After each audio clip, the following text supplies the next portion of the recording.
ये लहरीदार चूनर माथे पे डाल के बोला बन जाओ बोली घूंघट निकाल के बोला बन जाओ बोली घूंघट निकाल के।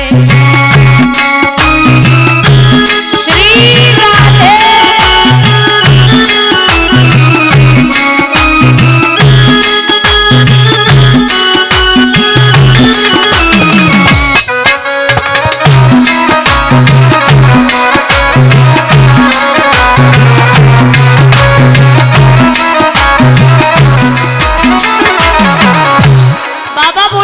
कोई परेशानी नहीं है।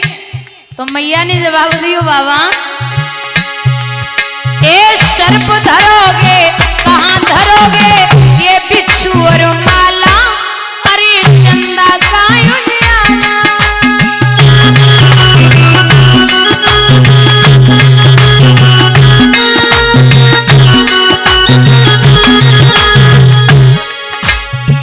एक हाथ में डमरू सोहे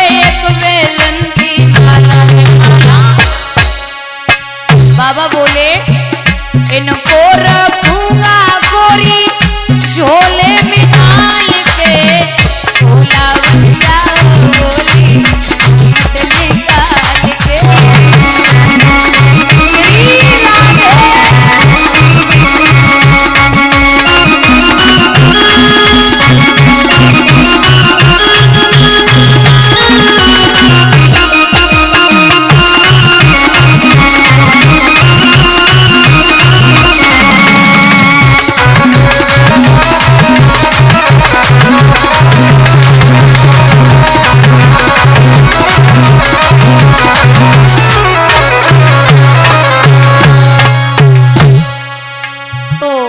मैया ने बोला चलो मान लिया आप सब छुपा सकते हो लेकिन एक चीज कहां से छुपेगी। बोले क्या? सब तो छुपेगा नहीं छुपेगा ये गंगा का पानी ये गंगा का पानी।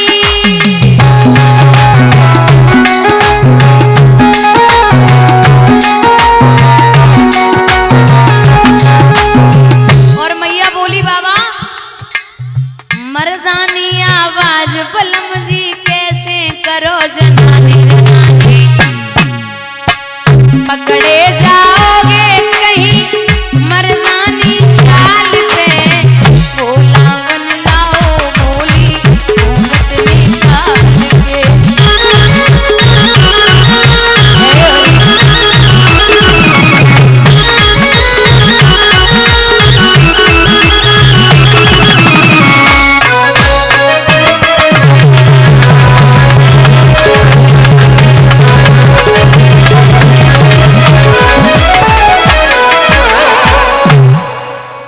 जैसे तैसे बाबा को तैयार किया और जब लेके चली तो बाबा आगे आगे मैया पीछे पीछे।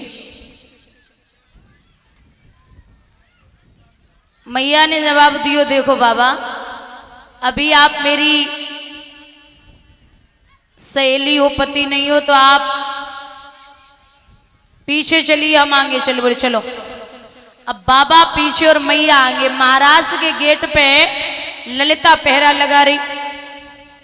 अब वो पार्वती को तो पहले से जान पहचान है वो तो अंदर घुस गई लेकिन बाबा लंबो घूंघट मारे गेट पे खड़े। अब कैसे अंदर जाए तो ललिता ने पूछा कि ये कौन है। बाबा बोले अरे इधर तो भैया जान पहचान चल रही है। अरे ललिता बोली मैं पूछ रही हूँ ये कौन है बहू। जवाब दियो। पार्वती बोली ये मेरी गणेश जी की बहू है। अरे ललिता बोली गणेश जी की बहू शादी कब कर ली। बोले अभी जल्दी जल्दी में हो गई किसी को बुला नहीं पाया। तो ललिता बोली कोई बात नहीं आपने इस विवाह में नहीं बुलाया आप मुंह दिखा दो। बाबा बोले अगर इसने मुंह देख लिया ना तो फिर घर अंदर जाना बहुत मुश्किल है अंदर नहीं पहुंच पाऊंगा। अंदर से प्रभु देख रहे। भगवान ने जब भोले बाबा को साड़ी पहने हुए देखा उसी दिन भोले बाबा का नाम पड़ गया गोपेश्वर। बोलिए गोपेश्वर भगवान की।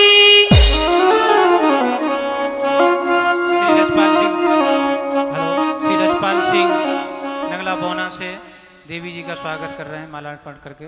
धन्यवाद। अब बोले तो एक काम करो, मुंह दिखा दो।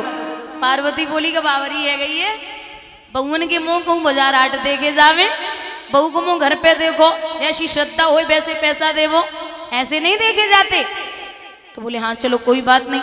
लेकिन बाबा को, अब बाबा इतने लंबे चौड़े थे भाई, वो साड़ी बांधी तो जैसे ही निगाह डाली, ललिता बोली गाय एक बात तो पूछनी है। बोले क्या तुम्हें कहूँ बहू ही ना मिली सो जो खम्मा उठाए लाए हैं, इतनी लंबी चौड़ी। अब अंदर बाबा प्रवेश करते तो जितनी सखियां उतने ही भगवान के रूप हैं। बाबा से रहा नहीं गया। बाबा ने जवाब दिया देवी अब नहीं रहा जाता, क्या करें? तो बोले करना क्या है, आप बस एक काम कर लो। क्या? साड़ी मत उतारना और कुछ भी होना, कुछ भी करना चाहो आप कर लो, लेकिन साड़ी सर से नीचे नहीं हटनी चाहिए, क्योंकि मैं बड़ी मुश्किल से पहना के लाई हूं आपको, और अगर आपने यहां साड़ी उतार दी तो मेरी बेइज्जती पक्की है। बाबा बोले देखो देवी, मुझे कहते भोले भंडारी, और मैं अगर ऐसे घूंघट में यहाँ खड़ा रहा तो फिर तो मेरी कोई जिंदगी है ही नहीं। अरे कहाँ कृष्ण महाराज में इतना खुश हैं और मैं साड़ी बांध के यहाँ चुपचाप खड़ा रहूं, ये कैसा जीवन है मेरा? फिर क्या? बोले साड़ी उतारनी है। मत मानो, साड़ी उतार के बाबा महाराज में कूदे। दादा सखियों को घमंड हो गया कि भगवान मेरे बंधन में हैं,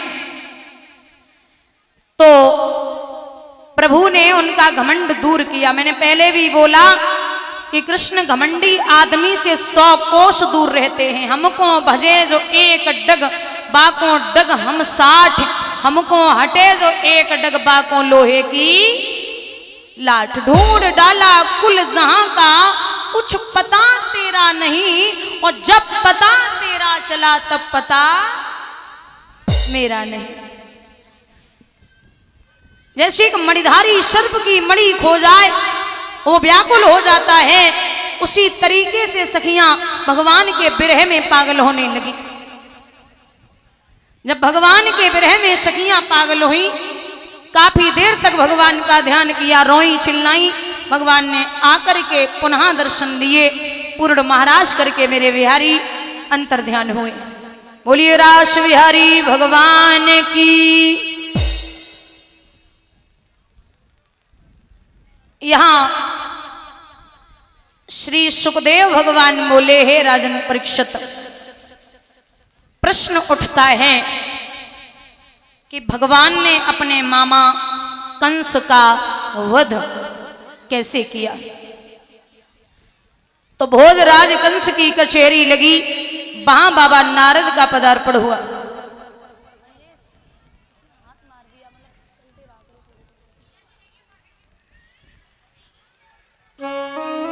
बाबा नारद का पहुंचना हो गया। बाबा नारद को देख के कंस गद्दी से नीचे उतरे, आइए श्रीमन। बोले कुछ हुआ उन दोनों का? बोले नहीं महाराज, कुछ भी नहीं हुआ। तो मैं एक लास्ट युक्ति बताता हूं। कौन सी? अनुष्ठान रचाए ले भोजराज, और धनुष यज्ञ करवाए लीजिए, वृंदावन के जितने यादव सो न्योता दे बुलवाए लीजिए। जब आ जाए दोनों बालक तो उनसे नेह लगाए लीजिए, और धोखा करके ओ राजा उन दोनों को मरवाए दीजिए।